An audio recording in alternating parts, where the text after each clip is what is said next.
High, কেমন আছো সবাই? গিয়েছিলাম গঙ্গাসাগর ভাগনার সঙ্গে দেখা করতে। লরির থেকে কচুবেড়িয়া ভ্যাসেলে ছেড়েছে আর আমরা এই নদী হাওয়া উপভোগ করতে করতে যাচ্ছি। আর দেখতে পেলাম আমার করা সেই লক্ষ্মীর ভাণ্ডার। আগের ব্লগে ছিল এই নদীতে মা মনসা ভাসানো হয়েছিল, আর আজই দেখতে পেলাম। নিজের হাতে করা দেখে এক্সাইটেড হয়ে গিয়েছিলাম খুব।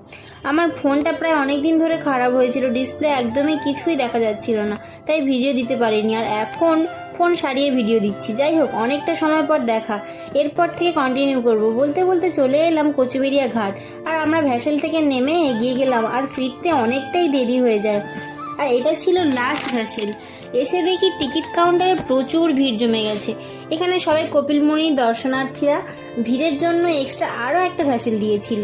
প্রায় 1.5 ঘন্টা অপেক্ষা করার পর ভ্যাসেলটা আমাদের ছেড়ে দিল। আর ওরা সবাই ভ্যাসেলের মধ্যে টাইম কাটানোর জন্য নাচ গান আর কত কি করছিল, বেশ ভালোই লাগছিল। আর আমরা এখন বাড়ি যাই। টাটা সবাইকে, ভালো থেকো, সুস্থ থেকো। নেক্সট ভিডিও আসছে, বাই।